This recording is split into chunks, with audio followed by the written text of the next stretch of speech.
in the series, we can kind of hedge our bets and force, like, push a team to pick that, or we'll just lightly practice it compared to other dungeons.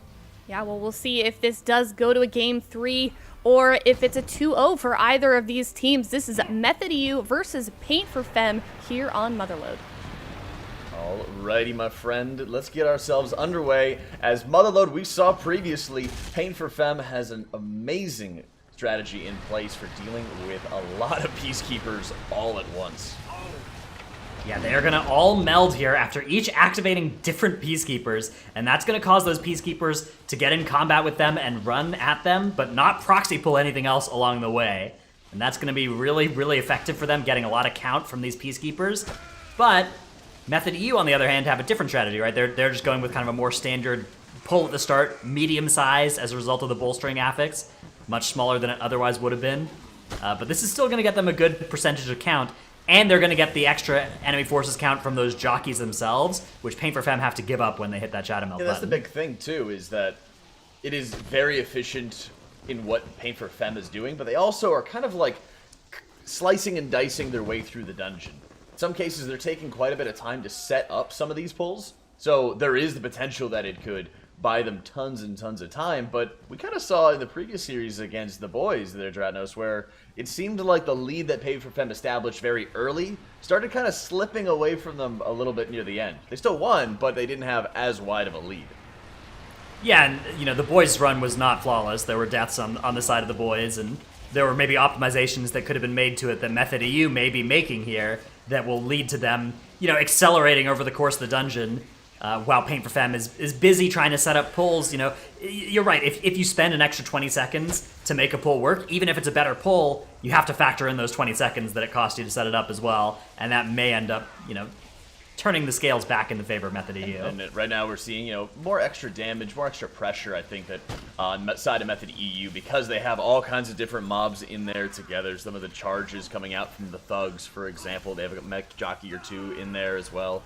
And it goes to show how well they've been able to, like, burn down a lot of these mobs together, because you're starting to see all of those different mechanics, grease guns and charges, clotheslines, happening right before they get Omega bolstered. And then everything just starts dying all together on the side of Method EU. So very clean execution onto that one to make sure they're being very consistent with the killing of the mobs all at once. When they're going to have some bolstering stacks on this refreshment vendor, but they may end up just skipping this refreshment vendor. Done. They have Shadow Melt and Feign Death. They're not all playing Night Elf on the side of Method EU. We've got Frag on Frag McLovin, the Dwarf Hunter. I just now read that.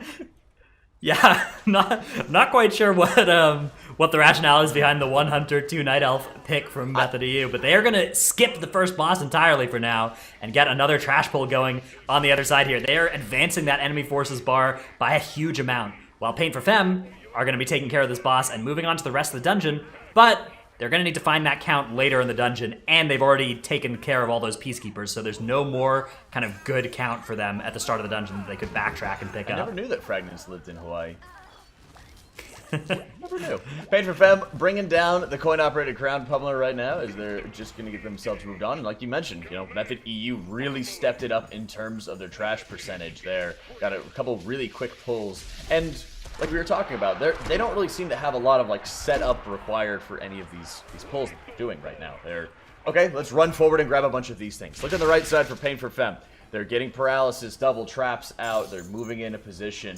They're grabbing all the mobs in together, and they're kind of picking and choosing. You're seeing, actually, every single hard crowd control was used. They sap, they blind, they put out 1 paralysis, they put out 2 hunter traps. That's the whole list, right? They put out everything to make sure that they could pick, choose, and slice and dice their way through to get only the specific mobs that they wanted. It's really strong, but against a team like Method EU, they kind of have to be extremely careful under this one, because it might be that Method EU just kind of hitting the W key and moving through the dungeon might be a little bit faster if they can avoid some of the potential deaths from the more lethal mobs. Yeah, it's a question of the trade-off, right? If you're getting a pull that is more efficient, that is bigger by enough to make up for that time spent crowd controlling, and that is what will remain to be seen, because right now Paint for Femme are farther ahead in the dungeon. They've killed an extra boss. They are a tiny bit behind on enemy forces here, but they are way ahead in terms of where they are in the dungeon. However, Method EU has some good trash available for them that Pain for Fem does not have. So that may be something that Method EU can use to get some more of that enemy forces meter filled back up on their side. I would still give the lead at the moment to Pain for Fem, but when we look a little bit later in Pain for Fem's dungeon, when they go to the research and development wing after this boss, they sort of chunk up the pulls. They put in like 3 different small or small-ish pulls in research and development. And they really have to chop that up because it is so difficult to bring down the masterminds, or I believe it's the Canis. Who's got the force cannon as well in Motherload? The weapons tester. That's what it is. Yeah. Right? They chop up a lot of those pulls, whereas we're seeing just medium-sized pulls coming out consistently on Method EU, and they're just constantly target swapping to adjust for bolstering. Yeah, good play there by Method EU. Both teams avoid low health. Very dangerous thing to do on Bolstering is to pull them. But Method EU, it didn't really cost them time to skip. They just walked around it, whereas Pain for Fem ended up having to set up that convoluted trap paralysis feign later to drop combat with them strategy. And that's what Method EU. And that's one thing that we've kind of talked about previously is how important it is for you to have people who can kind of advance the meta as well. And we've seen a lot of times where Method EU's done that, but in this dungeon they're not really doing anything wrong by any means. Just they're not really doing anything fancy, right? They're going straight through. They're kind of dodging, like you mentioned, a couple mobs that are really annoying, but they don't really have anything fancy to put together for it. And as a result, they might just have to lean a little bit more on the boss damage, because we saw that on the side of the boys previously against Pain for Fem, that we were just really relying, like, the boys were really catching up a lot because they had such strong boss damage by comparison. Yeah, and here we have the extra hunter on the side of Method EU that should even further help increase that single target boss damage relative to Pain for Fem, who have that outlaw rogue who's going to be forced to step away from the boss a little bit on the last boss fight when those awaken mechanics start coming into play. That's true, and that's one thing we always got to look at is, you know, how easily is Method EU going to, for example, allow Zalia to continue DPSing, because whichever hunter can just jump out with the missile on them, versus, you know, we saw a couple times out of Pain for Fem where they were stacking very tightly together in that first phase, and Miwo was just straight completely out of gas and having a lot of problems in that first phase, but they were able to stabilize, and then they cleaned it up as they killed the boss. These two teams are so close now. They're separated by 6% of the enemy forces meter and 25% of a boss's health. On different sides there of the scales, so we'll see which of those ends up being more worthwhile, as Pain for Fem are doing their pull in the research and development wing. They have to be very careful here. There are a lot of mobs with lethal abilities, but they have a lot of AoE crowd control effects that can hopefully carry them through until they are all done casting those things. This is the area that they need to be most concerned about. Both teams, really. If you're looking at trash percentage right now, both of them are going to be doing R&D pulls. And if anything, as you see in Fem dropping low, I mean, there's a lot of bolster going up as those lava lashes. Look at Method EU. They're just walking around the side. They found a strategy that saves like 5 seconds through the little minecart run there. As they jumped off around the side, and it looks like they may not be doing research and development wing at all, because this seems to me like they are setting up to do a little Meldaroo here. They might be getting their last 50%, all from that last VMZ there. Wow. The final wing between these last two bosses. What is the VMZ? Oh, it's the very militarized. Venture. It's the very militarized zone.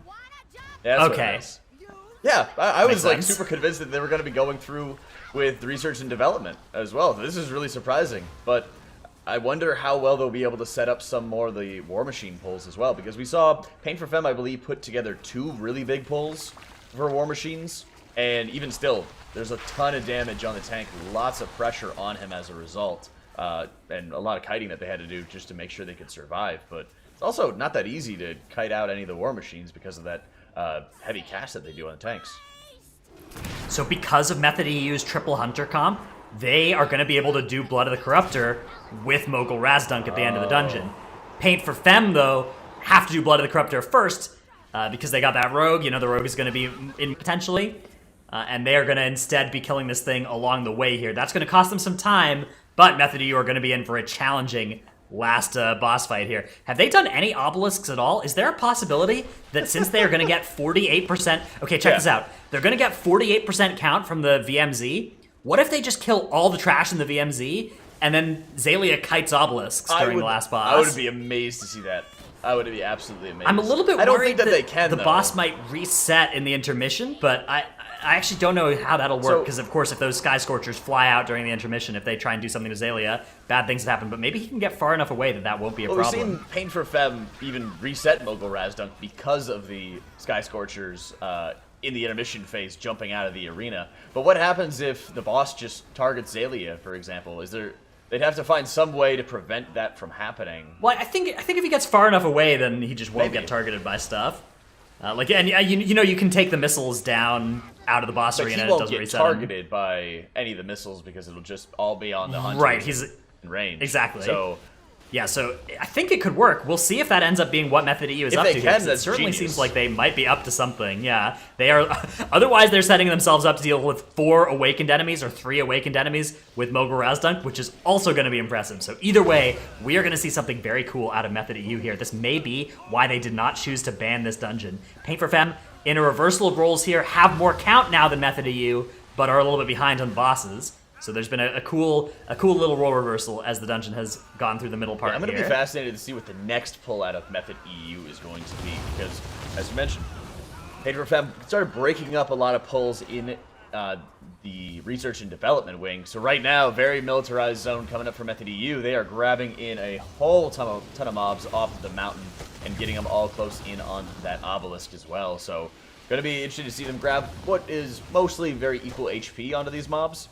But they also have to watch out for those Sky Scorchers, too, because you just saw the Feign Death coming out of Frag McLovin. But if they ever don't have Feign Death, they need to be able to have now jump in the path of them so they're not getting beamed by them. Yeah, Feign Death's so strong on such a short cooldown as well. They get access to that thing just so often to prevent those kind of mechanics from working. It's much like back when Outlaw Rogues were all over the place, the Vanish working from them in much the same way. Every single possible mechanic. Yeah. All right, well, they're taking it down. We're going to see if... I think they're going... Yeah, okay, here they actually end up doing the obelisk. And I'm glad to see that, right? Because all of those obelisks at once, especially when you have the fear, which is just putting you all over the place. You have to deal with the rockets coming out from Razdunk's little minions as well. And overall, I mean, you have to deal with some of the bolstering onto these guys, but it's not going to bolster Samrak, so they'll be able to just fight their way up the mountain. Or they just sit tight and they're going to run into some more war machines.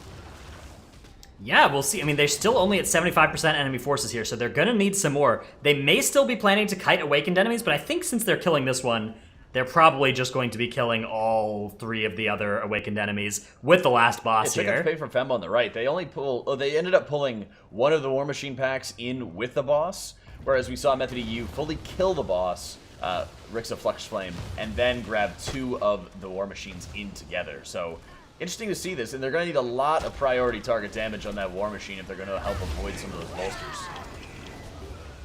Yeah, they really need to make sure that thing has a lot more health than the other things. It's going to survive with the use of that life cocoon. Oh, okay, they're going to be stabilizing now, but that was very scary on the side of Xaylia, as we are getting a little bit of lag from our observer end, but they are pulling this pack together, and they're doing an excellent job on this one. Pain for Fem here actually ahead on count, though. They do have an extra obelisk to kill here, but their last boss fight is going to be easier and have less health because it doesn't have the Blood of the Corruptor in it. So Pain for Fem here might be on track to take this one from Method EU, because Method EU have another trash pack, and Pain for Fem does not. I think you're absolutely right on that one, Dranos. I mean, Pain for Fem is doing an excellent job here, and I was a little bit skeptical with how long it was taking that first War Machine after they dealt with Rixa. I was kind of skeptical whenever we were looking at the research and development wing, but Pain for Fem is absolutely establishing a strong lead, and right now we're seeing Method EU putting together what's usually a pretty annoying trash pack to deal with as well right before the boss. You got those Sky Scorchers that are just jumping all over the place as well, and making a lot of the bolstering killing much more difficult. There's 3 of them right now. Look at how bolstered. This is going to be so difficult for Method EU to live this part. Now has so many stacks of that Eye of Corruption debuff as well. He's going to be okay, though, as he does manage to eventually get through it. And they're going to get out of there, but Pain for Fem are already pulling the last boss. That's right. They're killing off. Yeah, they have 100% count, so they are going right into the last boss here. We need to get Neo to top off on mana really quickly as well here. He does. So that looks very good. And Pain for Fem pulling it with the boss right now, as Method EU is just wrapping up their trash pack. So all in all, I thought it would take Method EU longer, but they're going to start the boss 10-15 seconds before, but Paint for Femme also has easier obelisks to deal with too. Yeah, Method EU have a spider to deal with that Paint for Femme, or not a spider, but the blob to deal with that Paint for Femme does not have.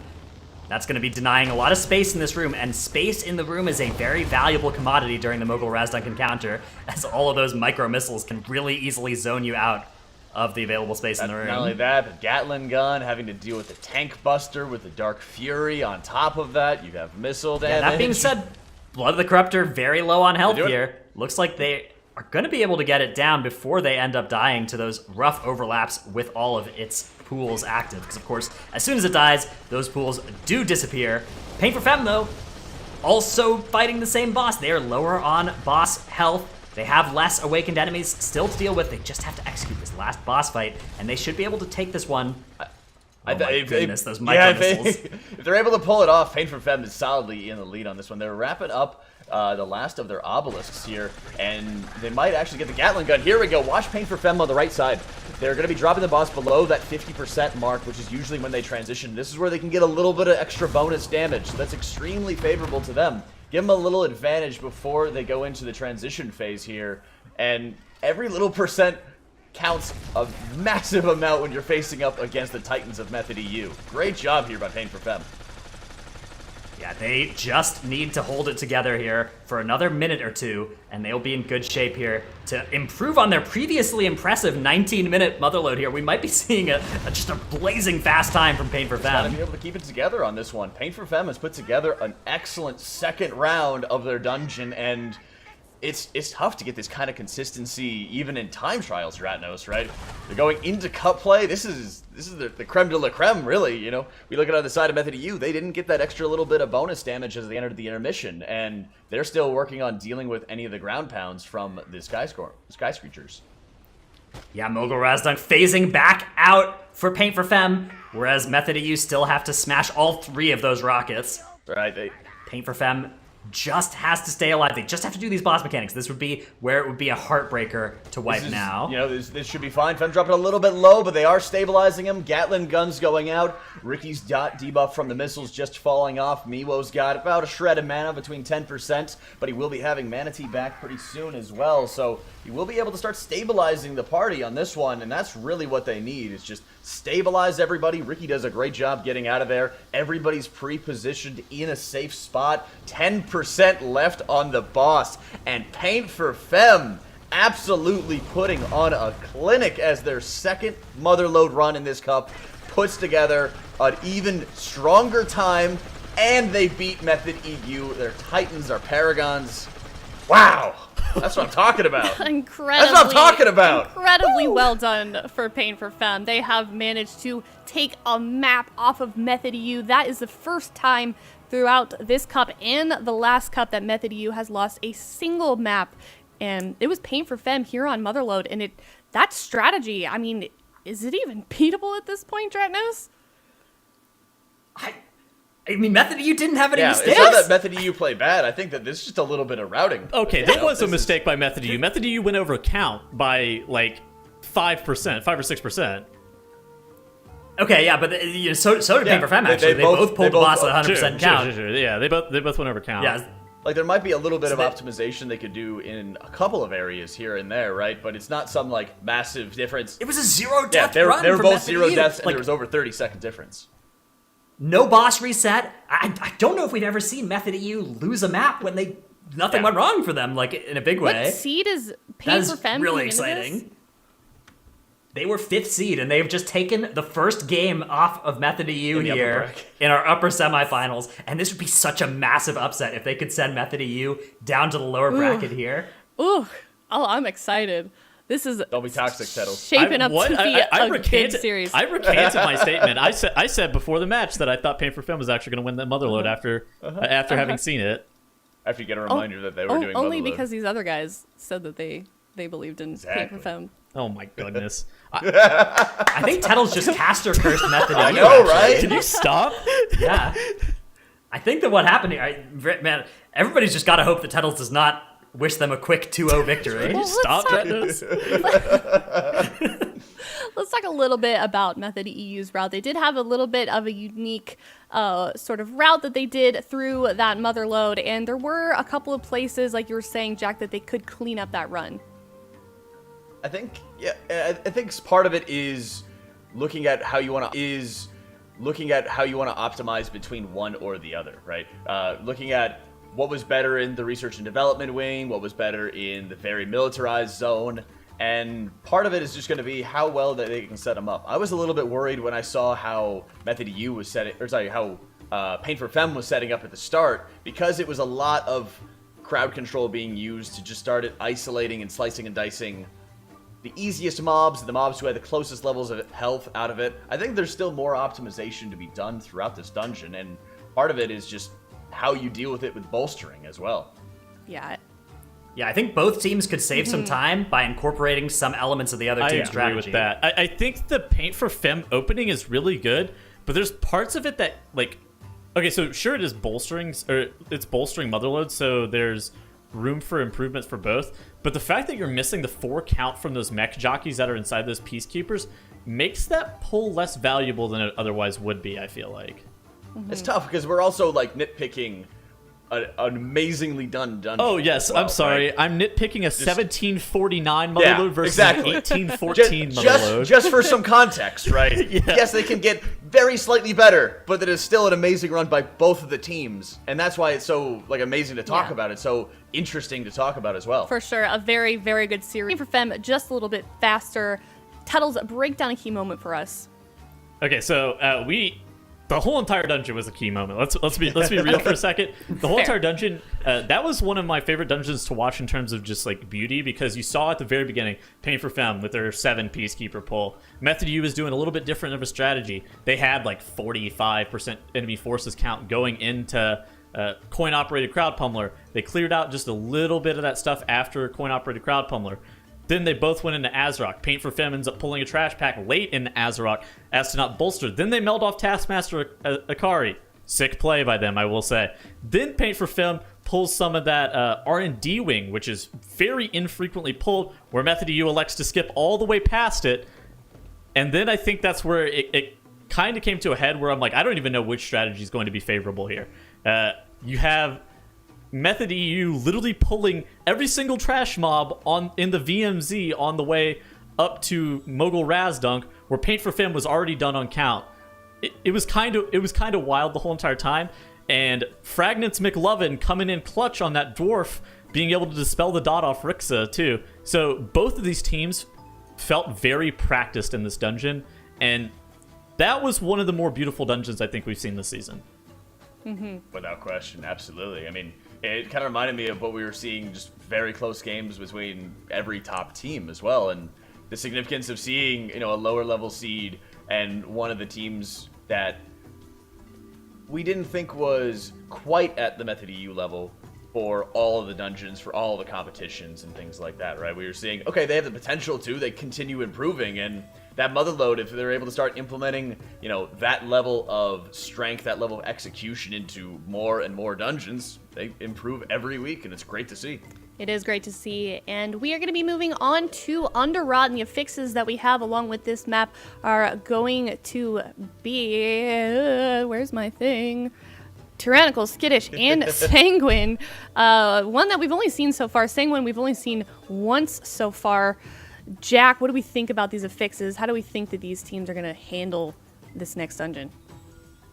I think Underrot's big, open, and really wide enough that you don't have to worry too much about Sanguine, and if anything, we looked at a lot of Hunter compositions to help deal with bolstering, but now that that's gone, Unholy DKs for the massive pulls and for the grips that you'll have on top of it are just going to be insanely strong for this. Yeah, so for context, Underrot was a time trial map.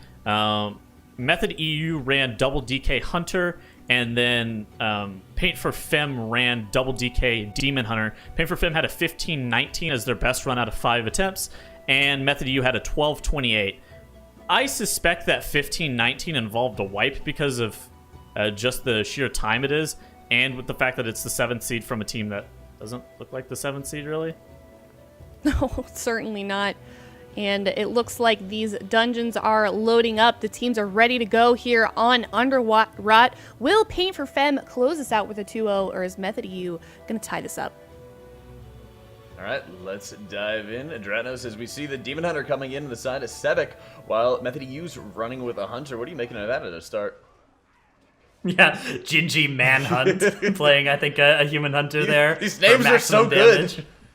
Yeah, these are wild. I hope that one day we'll get to see Gingy Manhunt and Frag McLovin in the same key. We can dream, my friend. We can dream. Yeah, but from the side of Method EU, so the Hunter, Binding Shot, not really something that is going to be super sick against Sanguine. I think it's more for the damage that you choose to bring the Hunter, for like the single target Tyrannical boss damage that they bring. Whereas on Pain for Femme's side, Sebek on that DH is going to be buffing their DK's damage, and he brings Burst AoE on demand, as with a slightly less single target than a Beast Mastery Hunter presumably would. Yeah, that's right. And first boss getting pulled on the side of Pain for Femme right off the bat. And we were also seeing a lot of the Fel Barrage coming out. I've been seeing more Demon Hunters on live servers doing this as well, Dratnos, where they're running Fel Barrage and Blood of the Enemy. How has that been different than running Beam? So it makes your damage... First of all, it's a little bit awkward because Blood of the Enemy is on a 1 minute 30 second cooldown and Fel Barrage is on a 1 minute cooldown. So it requires you to use a little known DH organ, the brain, Wow. To set up when you're going to use your cooldowns. But that aside, it is a pretty cool build, and it really benefits from this trinket, Merektha's Fang, which is a strength trinket, but it scales really nicely with haste. And what you can do is it actually sets up a dot, so you can cast your Merektha's Fang, and then you can use Blood of the Enemy, and the Blood of the Enemy effectively will benefit that spell that was cast before the Blood of the Enemy was used. And so that's a really good way to fit more damage into a very short window of that Blood of the Enemy. And it makes Demon Hunter into a massive AoE burst spec in a way that, Iris is burst AoE as well, but it's a little bit less set up and a little more just fire it off and forget about it. Oh, I'm so sad when I keep seeing these Demon Hunters not taking Beam anymore. I can't steal it. Drives me nuts. Oh yeah, you're of course playing the Formless Void and just trying to find somebody to group with that'll use that major focusing essence. hours go brrrr, and I win. Yeah, that's. But how much more? That is what it goes. How much more mass AoE do you think that we need? We've seen a number of times where teams are kind of mixing in the Hunter, like you mentioned previously, where they say, okay, we have enough AoE with the double Unholy DK. Let's just make sure that we can have some more single target where we really need it. Yeah, so in addition, the Blood of the Enemy setup ends up being better on single target too, so you're doing more there. It's good priority damage, but one thing that the DH brings you that the Hunter doesn't is like you've got Fel Eruption stuns, you've got all kinds of interrupts, and Ricky going down on the side of Pain for Femme there. You do have death from the Death Knight, but they are able to finish that. They're able to finish the pull, luckily, before the death ends up being too costly. So that's only going to cost them about 15, 20 seconds really there. Costly. We saw Zalia going down, but he does get a quick battle res by one of the DKs. They're trying to make sure they can stabilize this pull. We're seeing Ring going up, but Kragmaw is just getting full 100% healed. HP. Oh, no. That is brutal. Yeah, Method EU pulling onto the boss, doing these ridiculous DK burst numbers, but a lot of it ended up being for nothing, as the boss ended up healing up most of that damage. Kind of like going on Drestigath and just, firing a burst cooldown into the boss on pull. It's like, yeah, the number's going to look good on the meters, but the boss did just heal all of that. I hate seeing Tettles do that all the time. He just cheeses so bad. Yeah. I try to tell Tettles not to do that, Right? but he's unstoppable. He is, man. He just sees one single target thing, his eyes just go red. Yeah. This is my boss. So Pain for Femme have activated Aspire here. They're going to fight Urgroth while they let those cooldowns recover. And that's going to mean that they'll have, Fel Barrage, Blood of the Enemy, all their DK cooldowns for a big pull onto the boss. Whereas Method EU didn't do any of that. They just went straight into Kragmaw, and they're going to have a little bit more trash to deal with after that first tantrum, as of course Kragmaw has ventured to the other side Look of the at this right now. Even yeah, more. now getting absolutely crunched by the indigestion. Health. Zalia 15. Zalia's very low on mana. He's trying to get Zalia's very low on mana. He's trying to get enough for a Way of the Crane. He just starts to spin. He does have Way of the Crane up. Everybody's gonna be looking healthy in just a moment, but just seeing the health pools not fully topped off yet just goes to show how much pressure is on the group right now, as we have a lot of those ads dying and exploding. We even saw Zalia run out so that he would be able to get away from those ticks because he still has aggro on them, and he wasted a good 4 or 5 seconds of Way of the Crane. He is out of gas right now. Boss is at 60%. Now he's is gonna go also down. dying. Oh! Gets a reapplication of that dot, and that's gonna kill him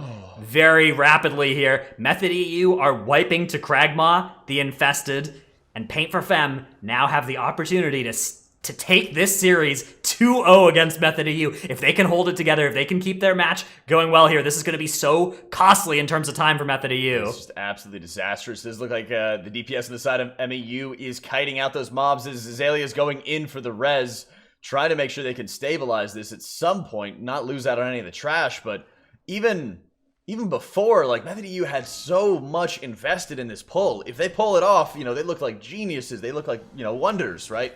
But getting the boss fully healed, taking longer on the boss, Azalea running out of mana, and having to go and run over all of the extra ticks because positioning was off, further led to him being wasting Way of the Crane. Just absolute nightmare scenario on the side of Method EU.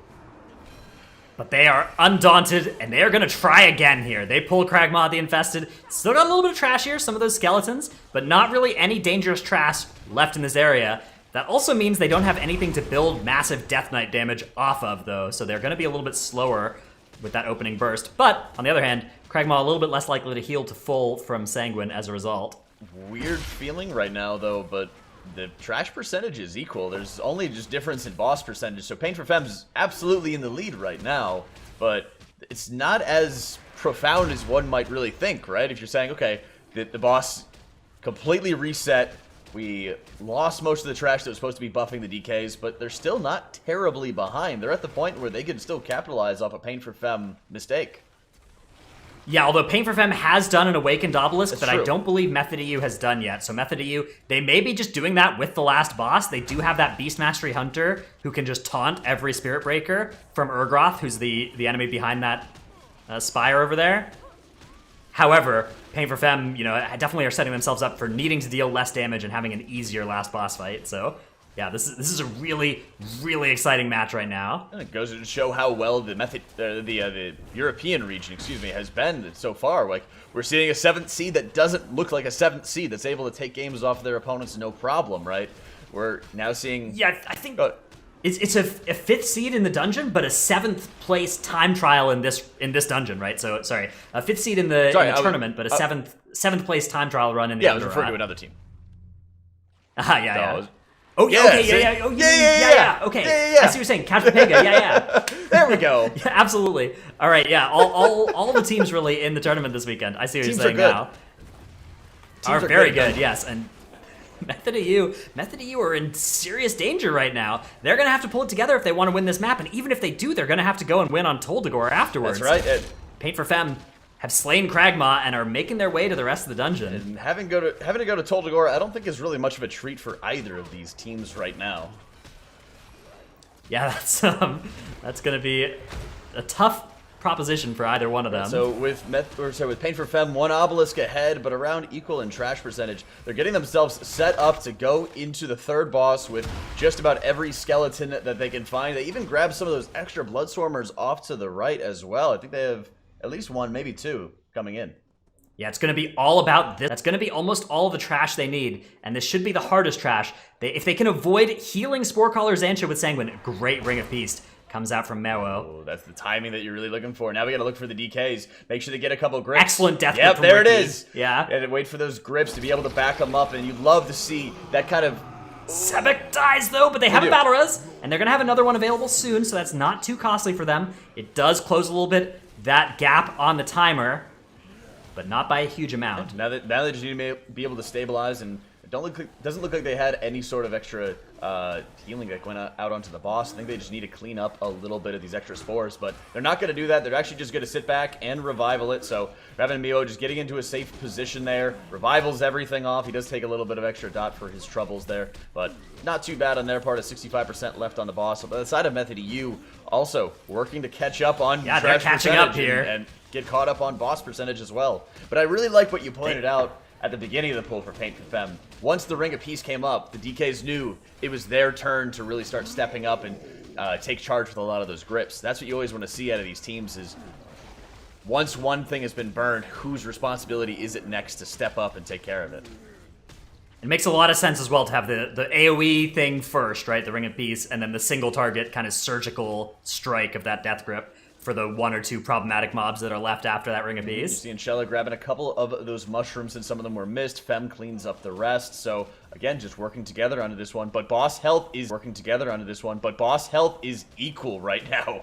Can we even believe it? Yeah. Boss health is equal. You're seeing Pain for Fem about to get their Bloodlust left. Both teams are just going to have 1 Bloodlust. Method EU just has that 5-second deficit right now because of the extra death, but otherwise, they're coming back into this game in a way that I didn't really think was possible. Yeah, I mean, there were 3 minutes that separated these teams' time trial time, so some of that's got to be here. It's got to be that single target damage that Jinji is able to do on that Beast Mastery Hunter that Pain for Fem just does not have access to with the Demon Hunter on this boss. That's got to be the most significant thing, really, because the pulls weren't very different at all. There was no healing from Sanguine or anything like that. It's just optimization, I guess, for single target that's really become so important. And now at this point, they're equal in trash percentage, and they're about to be dropped. Method EU is going to be killing the boss before Paint for Fem, even though they pulled later. Absolutely ridiculous. Yeah, this is Method EU putting on that gas pedal there, trying to catch back up. They do have an extra awakened enemy with the last boss, so that is going to be a big challenge. Tyrannical, skittish, all those affixes really making that boss fight something that could easily be a problem for them, but it is the only thing that is now standing between them and tying up this series. That's right, Pain for Fem going to be working to try to catch up back into this, and again, this is why Method EU has been, our strongest team for such a long period of time. Just when you start counting them out, they really start figuring out, and this is one of the things they've been best at, trying to make sure that they can get back into a game whenever they make some sort of mistake. They never have this sort of tilted game. They always try to work together and make sure they can solve whatever problem comes their way. And right now, Method EU is just trying to eke through, and they've started the trash pull sooner. They're going to hit the boss sooner. They got to deal with the extra challenge of another obelisk that Paint for Fem does not. But if they're able to pull it off, this is the game for them. And in this dungeon, hitting 100% count with awakened enemies on the last boss, not actually a mistake, as you need that to open this tunnel at the end. Although it was a little bit of a weird thing to see both teams do back in the Motherload. Yes, as well. I guess it just kind of gets to, there's only so many crowd controls that they can start putting out for these guys to make sure there's going to be some sort of difference. Couple second difference between pulling the boss on the side of Method EU as Paint for Fem is just about to get down to the ground. As we're having a little bit of observer lag, but Method EU is grabbing all the obelisks together and they're getting themselves started. Yeah, we've got 4 obelisks here for Method EU, 3 for Paint for Fem. And both teams will be doing their best here. Of course, Unbound Abomination does not directly take damage from player attacks. Instead, it's going to be building up that energy. Every time his energy bar hits 100%, that is effectively going to deal a third of his health. So they need to do that 3 times. Method EU about halfway to their first break there. Whereas Paint for Fem only about a quarter of the way. That's right, Bloodlust. Both teams with that Bloodlust active. Method EU's, though, about to run out. That's right, just wrap it up as we speak. And overall, it seems like Method EU is just barely flinching as they have to deal with the different awakened mobs as well right now. It doesn't seem to be causing them any sort of extra impact. They've done a great job spreading out as well to deal with Samrak the Beckoner's fear going out. They've done a good job of actually placing a lot of the pools behind them so they're not having to walk over the Blood of the Corruptor, and they're overall taking their time throughout this. Yeah, they're going to be okay here. They're going to be able to get through these awakened enemies, and they should be in good shape here, assuming they can leverage that higher single target damage that they showed on that earlier boss fight.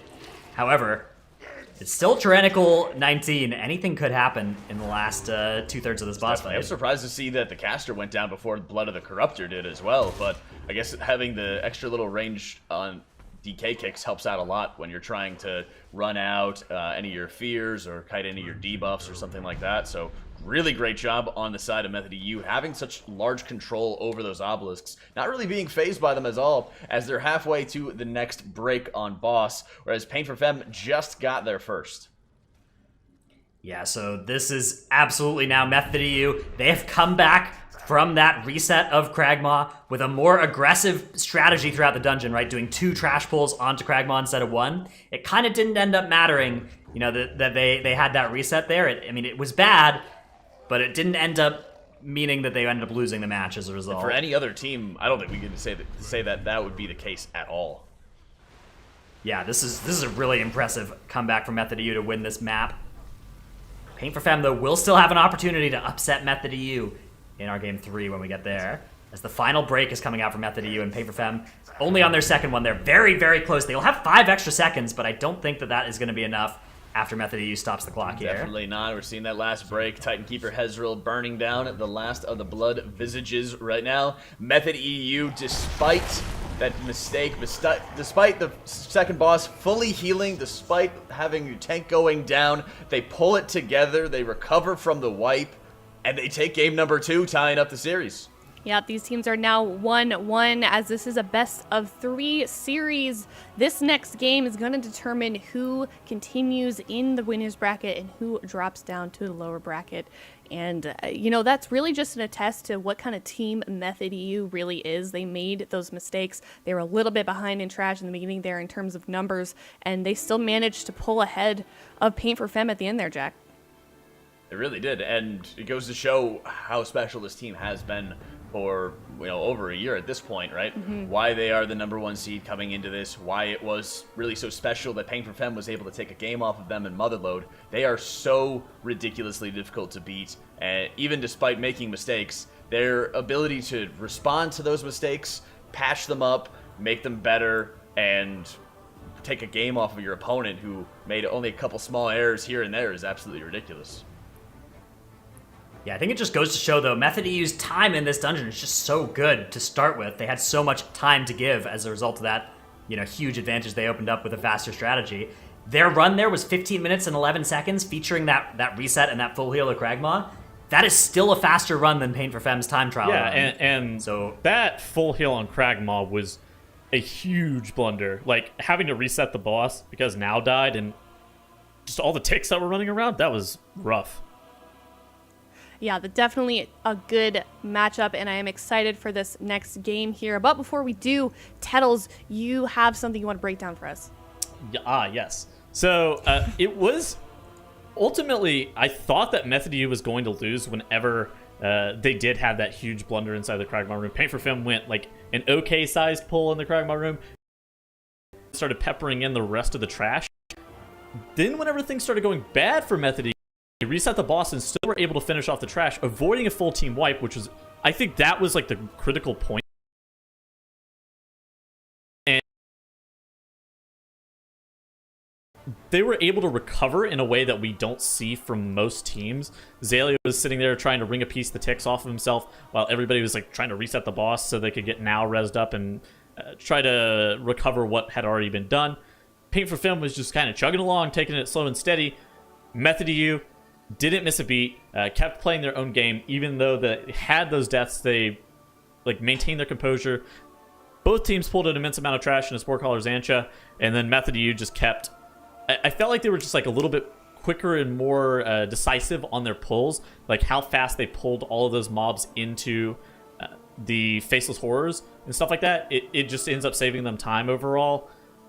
I think that's what the difference was at the very end, and Pain for Femme probably should have been able to capitalize on a mistake from Method EU there in the Kragmaw room. Ultimately, it just wasn't meant to be. Now we get to have a nice game of Dagor.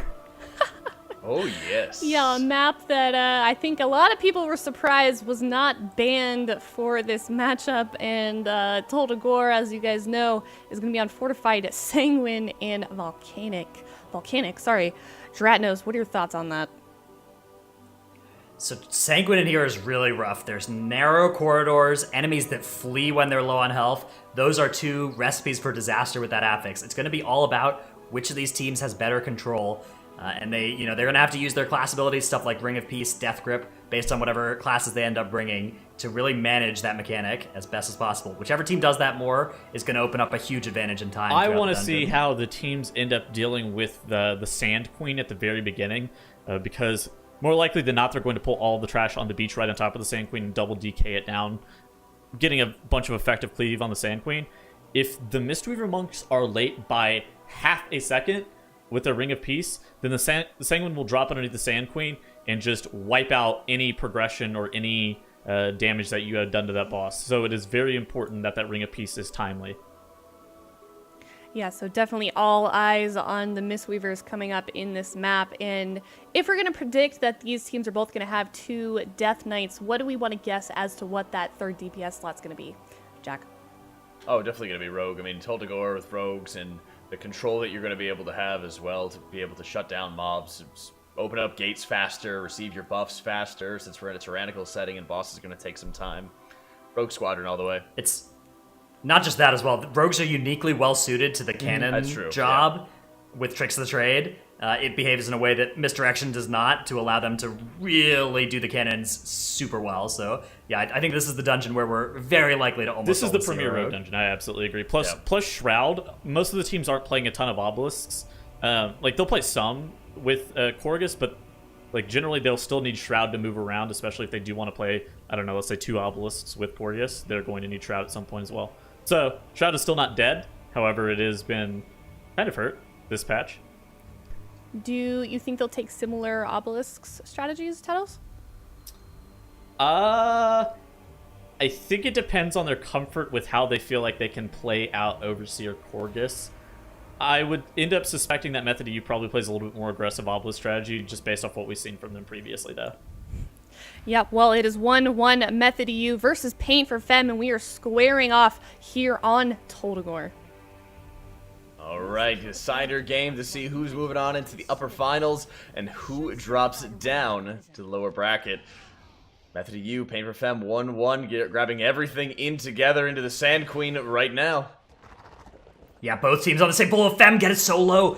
Mewo goes down as well immediately. That looked like a couple of Volcanics, actually, maybe, that even got him there. And they're going to use a battle res.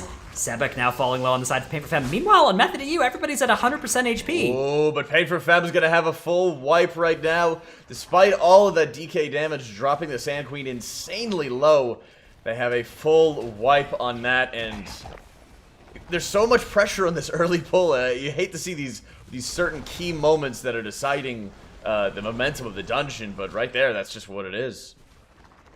Yeah, so we had the Motherload, which is a map where both teams played their strategy, and Pain for Fems ended up being slightly better. We had the Underrot, where Method EU made a huge mistake and still won.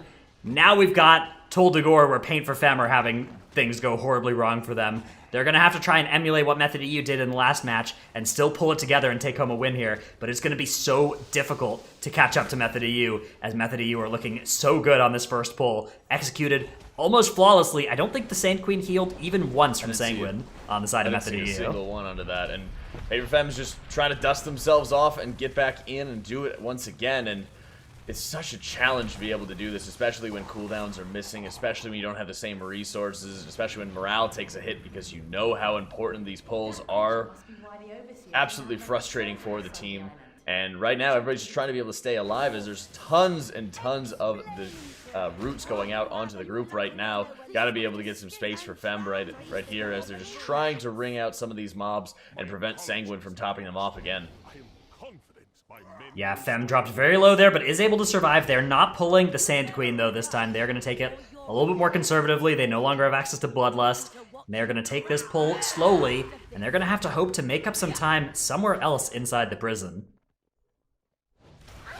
The last bits of mobs are being wiped up for Pain for Fem, but Method EU already got bossed down, already moving into the first floor here, and at this point, they just need to make sure that they're playing their own game, as we're seeing just a lot of the Volpyran mobs, a lot of Volpyran prisoners getting mopped up here. And why do you think all those Volpyrans were in prison next to the Kultirans? Why aren't there any other, like, Zandalari or... I'm not seeing any, like, the Tortolans in prison.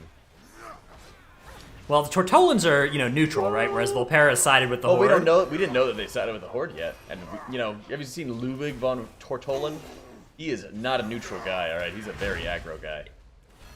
He's literally neutral at the start of the dungeon. He only becomes hostile as a result of, being forced to fight you. We were forced to be in there, okay? It wasn't our fault. This was foreshadowing right here of the Volpera joining the Horde. An agile mind would have noticed and would have been like, yes, the next allied race. Based on this pull in Dagor, it will be Volpera. Interesting. Method EU gonna fight the Blood of the Corruptor here. That is not an enemy that you want to fight with Overseer Korgus, Jack. That is a nasty combination with the possibility. I don't even want to fight this guy in Dagor.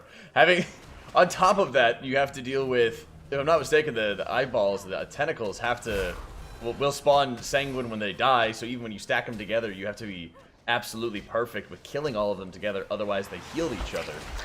And then you have no room to run around, because just one pool being placed on the floor covers up the entire width of the room. Dagor is always about 5 seconds of carelessness away from becoming just a Sanguine nightmare. That is all that separates us from that at any given time. Especially on this floor, as we're moving on to Jez Hallis from Method EU's POV. Right here, they have to be able to find some very tight corners to be able to drop off all of their mobs in together in order to make sure that they're going to be able to drop off Sanguine in an area that Jez Hallis isn't going to run over and suddenly spike 10, 15, 20% of HP. Yeah, and kind of no matter where you plan for these mobs to go, they have plans of their own as they will flee at 30% health. So right. They need to be careful here with Ring of Peace and AoE stuns. There's the Ring of Peace. Great job from them there. Oh, they're running home. Fleeing back into the Sanguine. And as you're watching, they're all just getting themselves topped back off as tons of the arsonists are just getting fully healed or almost fully healed and trying to be able to get them back in. So it's almost like, you know, you kind of take a break from the pull, it resets, but everybody's still alive. Oodles of fun. Yeah, it's great to just do the same pull a second time and not get any extra so count nice for you it. did it twice. That's one of my favorite things. Yeah.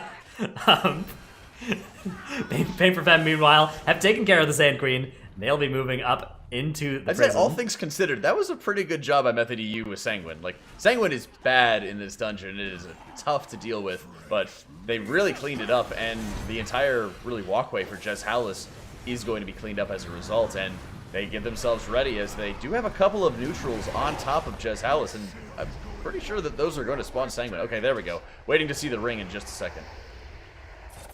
Yeah, they're going to use the Flashing Daggers cast, it looks like, as an opportunity to separate the neutrals from Jez Hallis. Oh, okay, they got it out, they got it out. I was about to say, there was one that was going They right have pulled onto. an Arsonist now, though. Yeah, I wonder if that was on from purpose. the, yeah, may have well been on purpose, as Jez Hallis is about to phase here. There's that Smoke Powder cast, and he will now be going and opening up some Isn't he gonna cages, heal from... releasing some of his friends. Oh, he didn't heal. Okay.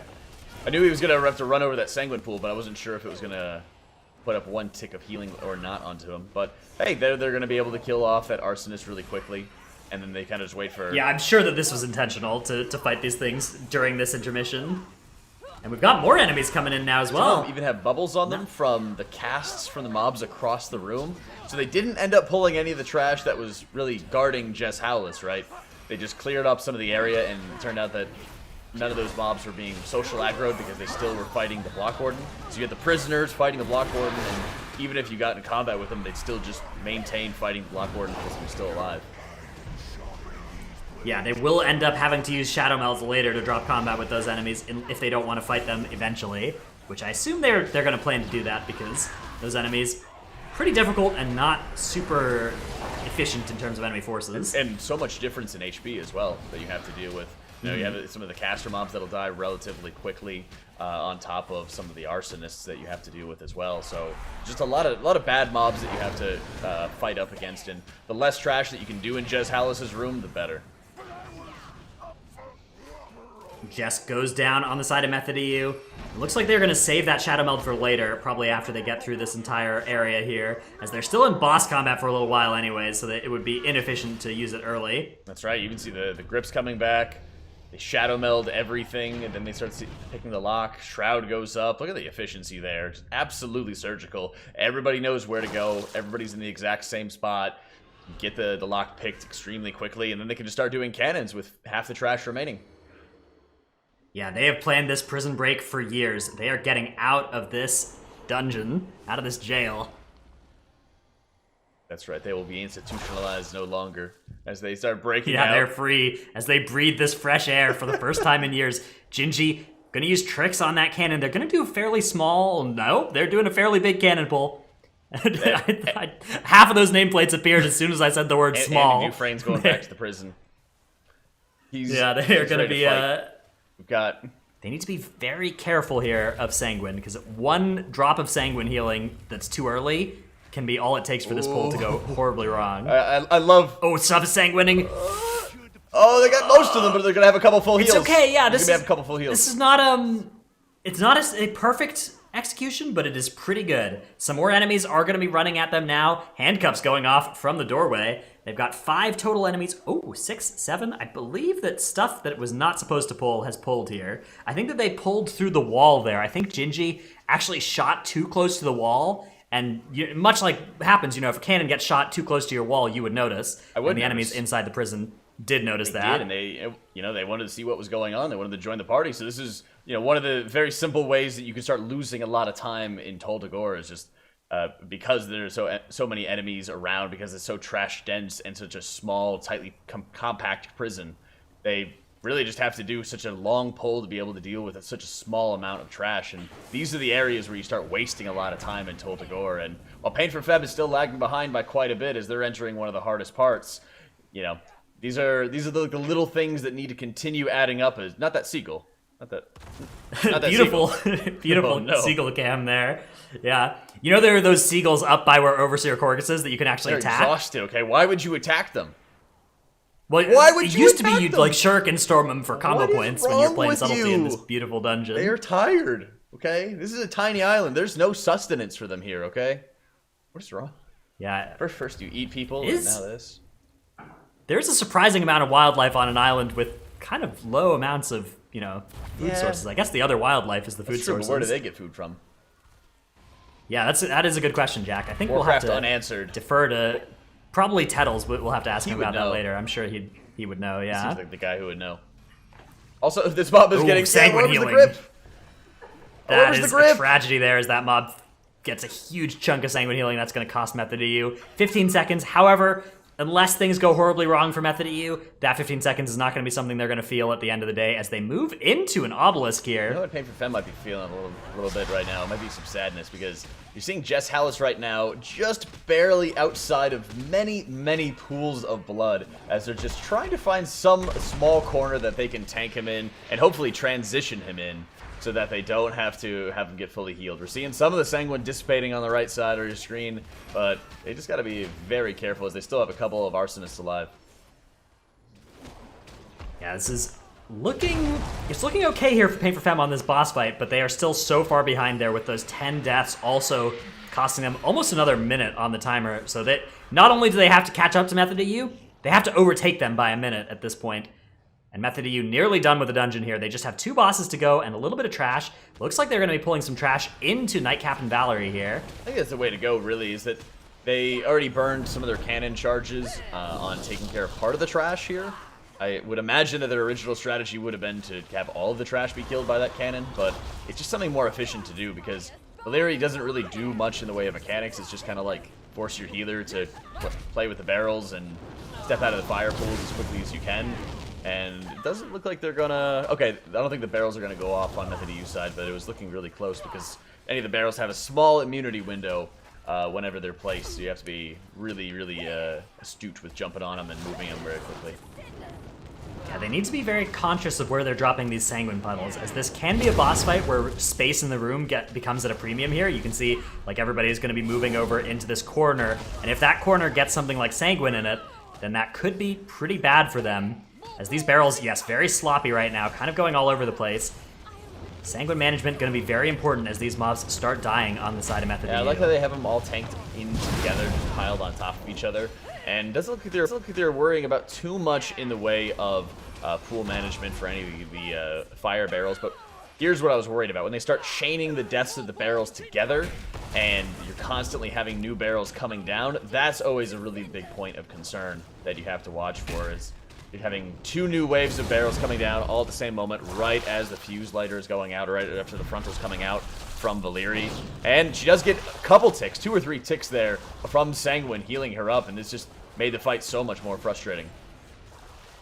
Yeah, it's gonna end up meaning that they effectively saved no time by pulling that trash onto her, but still it didn't cost them any time relative to pulling them separately, so a neutral play now for Method EU rather than a time-saving one. Yep, and as they're at 90% trash count, they just have a little bit left to them. So they only have 2 obelisks, right? They have Caster and... Did they already take care of Fear? So they've dealt with the Tank Buster and Yeah. the Blob, yeah. So they're gonna have the Spider and the Fear Guy, absolutely. And I think we've seen them do those two I was before. going to say, I think part of it is that they want to make sure that it's, since we're, Overseer Corgus's room is a rectangle, and they always go into the top left corner, they want to make sure they're not having the obelisk that's going to be in the bottom right. I think that we have top right and bottom left that are going to be the obelisk we have to deal with. I think that I'm not sure. We'll have to see which of these two end up being actually active, but I think that they're going to get to fight right next to two obelisks on the right-hand side of the room, looking at the entrance, but I actually don't know for sure. That's the thing, because it always rotates every week. We have we have Awaken, or every 2 weeks, we have Awaken A or Awaken B, and just trying to remember. Not on the tournament realm, sorry, though. Yeah, yes, on the tournament realm.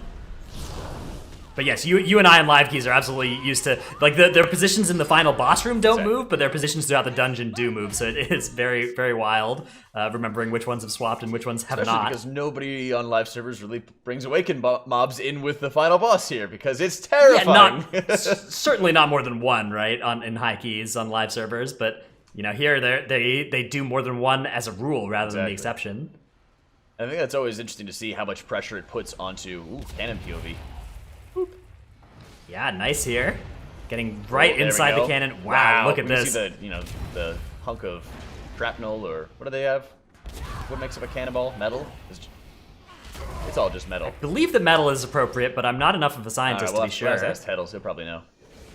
Yeah, Teddles is our resident scientist, as that Ashvane Warden does heal up quite a bit. Once again, Method EU, not the cleanest Sanguine play, but it is very hard to have clean Sanguine play in this dungeon. All things considered, they have done a good job of minimizing their losses. I was gonna say, you're never really gonna have a perfect run at a Sanguine in this dungeon. You just gotta make sure that you don't fully lose 2 or 3 minutes at a time, right? Quick barrel on the right side for Pain for Femme. It's just about to go off. Everybody's trying to run and get out of the way of it, but again, barrel management as well comes to be very important. Just to make sure that you're not losing out on any little bits of extra space. And we talked about how Method EU was having problems with their first cannon. Pain for Femme is in the same situation. Now they'll never kill that heavy cannon. Yeah, that thing is Sanguine healing up the cannon. Remember the ghost cannon? Overseer Corgus, though. From Reaping? Yeah, the first couple weeks of Reaping, yeah. Choo-choo. All right, Overseer Corgus, pulled by Method EU. They were waiting for him to advance to the right spot in his patrol, and they're going to be fighting this in this kind of middle spot with the Fear Guy and the Spider. Yeah, I like how they... You're absolutely right about the obelisk positioning. I like how they moved and adjusted to this, because you usually see, live strategies. Okay, this is the corner. We always go into this corner no matter what.